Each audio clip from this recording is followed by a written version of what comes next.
성경 마가복음 1장 2절에서 3절입니다. 마가복음 1장 2절에서 3절.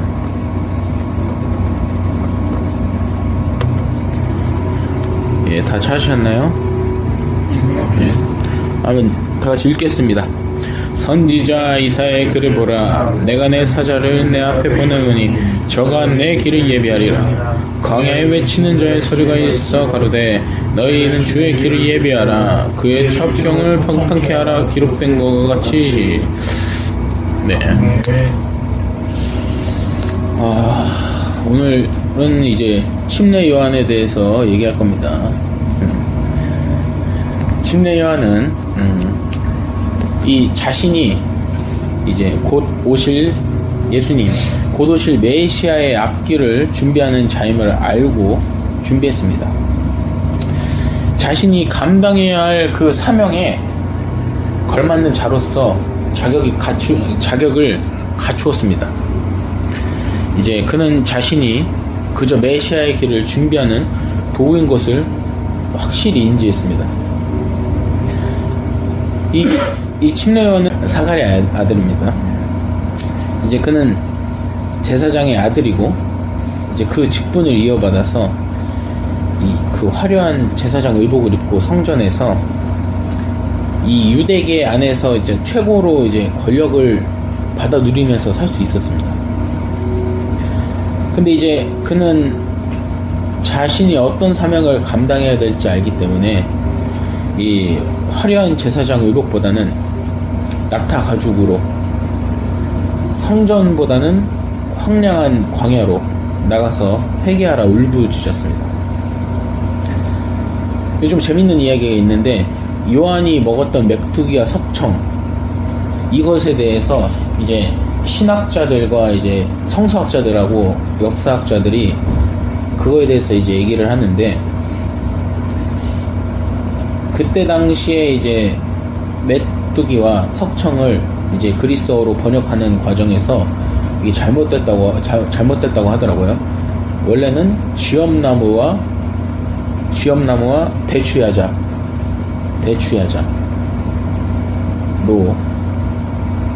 번역됐다고 하는데, 또 확실치 않지만 대부분 다 그런 식으로 지금 생각하고 있다고 해요. 그때 당시에 번역이 잘못돼서. 왜냐면은 그때 당시에 꿀은 굉장히 사치품이었다 그래요. 꿀은 석청도 엄청 힘들게 얻잖아요. 다 바위 사이에서 나지만은. 그 메뚜기도 그때 당시에 메뚜기도 찾기도 굉장히 힘든 부분이었고, 그리고 이제 쥐엄나무는 이제 히브리어로 메뚜기 나무로도 불린다고 해요. 그래서 이제 이스라엘 내에서는 거의 이 쥐엄나무랑 대추야자가 정설로 여겨진다고 해요. 이스라엘 내에서는. 그리고 이스라엘에서도 가장 그 전통적인 대표적으로 이제 가난한 자들이 먹는 게 이 쥐엄나무랑 대추야자라고 하더라고요. 가장 가난한 자들이 먹는 거라고 생각하는 대표적인 두 가지가. 이거 왜 얘기하냐? 이렇듯 침례요한은 그 많은 특권을 버리고 오직 메시아의 길을 예비하는 도구로 사명을 감당했어요. 그리고 복음을 전하다가 이제 핍박해서 순교를 했죠. 근데 이 요한은 마치 이방인인 우리들과 같은 것 같아요. 우리들은 예수님의 재림을 준비해야 돼요. 재림을 준비하고 재림을 예비하고 예수님이 다시 오시는 길을 우리가 다시 인도해야 됩니다.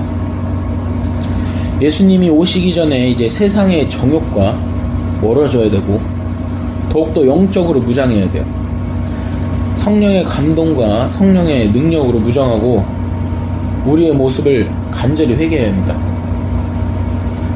광야 같은 이 세상에서 회개를 외쳐야 합니다.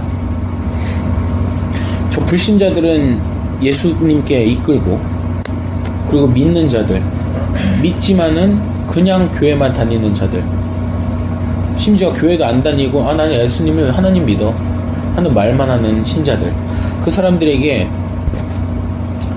정말 회개를 외치고 그 사람들을 또 다시 예수님 안으로 들여와야 되는 게 우리들의 사명입니다. 그런 것을 봤을 때는 우리는 사도 요한, 우리 세례 요한과 비슷하죠. 근데 우리의 육신의 정욕은 어떻게든 사람에게 인정을 받고 싶어 해요. 당장 저부터 해서 이 자신이 얼마나 사람들 앞에서 말을 잘하는지, 그리고 내 이미지가 사람들 앞에서 얼마나 좋게 보이려고 하는지, 내 모습이 얼마나 멋있게 보이는지, 우리는 이런 보여지는 모습과 겉모습에 굉장히 주구장창 고민만 하고 그런 사건 같은 목회자로, 우리가 사건 같은 목회자로 되면 안 됩니다.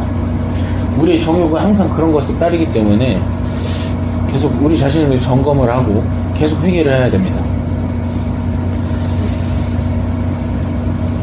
이제 자신의 삶을 거치지도 않은 듣기만 좋은 설교들로 이제 자기 자신마저, 그런 설교들 하면은 이제 자기 자신마저 속아버립니다. 이제. 아, 내가 그런 설교를 했으니까 나도 그렇게 사는 것 같다. 실제로는 살진 않는데, 그렇게 자기가 그런 삶을 살고 있다고 착각하게 되는 이제 마귀의 늪으로 빠지게 됩니다. 이제 그런 사건 같은 목회자가 되지 않게 기도로 자신을 점검하고 계속 회개를 해야 됩니다. 지금 이제 마지막 때고, 이 마지막 때는 그런 것 같아요. 예수님이 재림하실 때, 예수님이 이 땅에 오실 때 그 순간에는 어중간한 믿음으로는 구원받지 못하잖아요. 예수를 믿는 어중간한 믿음으로는. 차라리 예수님이 오시기 전에 죽는 게 좋을 것 같다고 생각할 정도로, 예수님이 오실 때에는. 근데 지금 정말 예수님이 재림을 언제 하실지 모르겠지만은 정말 임박한 그때 세상 돌아가는 거나 사건 사고나 그런 것들이 있는데, 이 마귀는 그렇게 유혹하는 것 같아요. 뭐 여러분들도 다 느끼고 있겠지만은 진짜로 이제 영적인 것들을 건드리는, 정말 영적인 부분을 이제 말하는 목사들은 항상 약간 도태되죠. 인기가 없죠. 물론 그런 사람들은 이제 세상을 따라가지도 않으니까. 근데 이제 반면에 정말 저도 그런 사람들을 보지만은 정말 멋있는 목사들, 요즘 다 뜨는 목사들. 그래서 목사들끼리 팟캐스트하고, 그 뜨는 목사들끼리 팟캐스트 막 하고, 이제 요즘 세대는 어떻다, 이런 것들을 얘기하면서 굉장히 트렌디하게 좀 멋있게 이렇게 해요. 근데 이제 예전 이제 광복 후부터 물론 뭐 광복 일제 때는 워낙 일제 강점기 심했으니까 광복 후부터 이제 90년대까지 전쟁 시대 그분들하고, 그리고 베이브 붐 시대, 어쨌든 바로 자식들, 뭐 우리의 어머니 아버지들, 그분들이 이제 신앙생활을 하셨을 때는 이제 정말 어쨌든 그때 당시에는 뭐 스마트폰도 없고 항상 모이는 거는 교회니까, 모일 수 있는 곳은 교회니까, 그때 이제 신앙인들은 정말 자신의 이제 모든 것을 바치면서 이제 신부의 믿음으로, 항상 그때는 신부의 믿음으로 이제 신앙생활을 했고, 정말 그렇게 자신의 생활이 모두 다 교회에 있고, 그런 좀 진정성 있는 신앙생활을 했는데, 이제 요즘을 보면은 트렌디한 게, 약간 멋있는 게 신앙이, 약간 겉모습이나 멋있으면 이제 신앙이 진짜 멋있어 보인다. 예를 들면은 홍대 뉴송처치 있어요. 물론 그 친구들도 다 구원 받아야 되지만은, 그러니까 저는 어떻게 보여줬냐, 이제 찬양하는데 이렇게 문신한 애들도, 뭐 걔네들도 다 예수 믿고 정말 자기가 회개했으면 상관없는데, 일단 이게 보여지는데, 왜 외국 사람들은 이제 문신하고, 목사들도 이제 목회자들도 뭐 문신하고 나와서 이제 하는 사람들이 많아요. 그걸 봤을 때 사람들이 야, 좀 멋있다. 야, 문신했는데 저렇게 하나님을 찬양을 하고 이제 좀 닫혀있는 사람들은 저보고 야, 뭐야 저거 가려야지 하기도 하고, 근데 일반적인 그냥 애들이 봤을 때는 야, 멋있다 저거 문신하고 저렇게 신앙생활하고, 근데 약간 그 오해가 될 것 같거든요. 그게 걔들 그냥 옷도 막 멋들어지게 막 힙하게 입고 홍대 스타일로다가 입고 그러면서 이제 찬양을 하니까 야, 멋있다. 근데 이게 문신, 옷, 외모, 스타일이 멋있으면 약간 신앙도 멋있다라고 이제 착각하게 될 것 같아요. 이게 약간 막의 전략 같아요. 이제 그냥 마지막 때 그냥 문신, 패션, 외형적인 것이 이제 신앙의 진정성을 이제 대신하게, 너 예수 믿어, 예수 마음껏 믿어. 근데 거기에서 1%, 2% 좀 너 눈 가리우고, 너 예수 믿어? 그래, 예수 열심히 믿어. 근데 아주 조금 눈을 가리우고. 야고보서 4장 4절에 세상과 벗된 것이 하나님과 원수된다고 했는데, 우리가 예를 들면 뭐 찬양단도 다 아시겠지만은 요즘에는 이제 찬양이 거의 공연이 되고, 찬양단 하는 게 공연이 되고, 예배는 거의 토크쇼가 돼. 예배는 토크쇼가 됐어. 이게 좀 마지막 때에 이제 그런 미혹 같기도 하고요.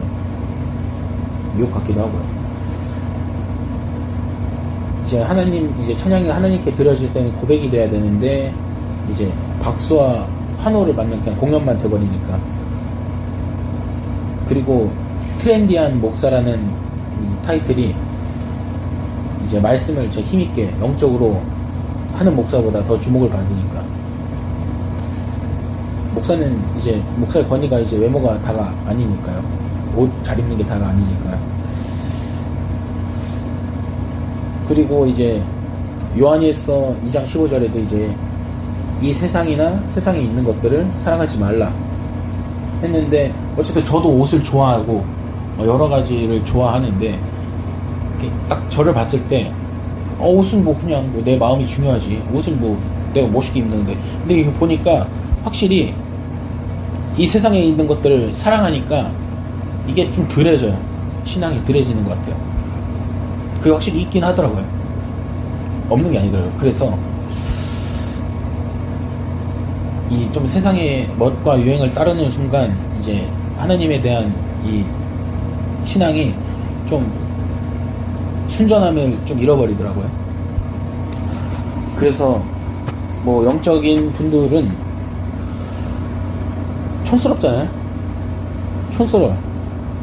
세상을 안 따라. 확실히 그런 것 같아요. 그래서 이제 이 마지막 때에는 우리가 진짜 멋있는 것을 따르기보단 정말로 구간이 명간이다.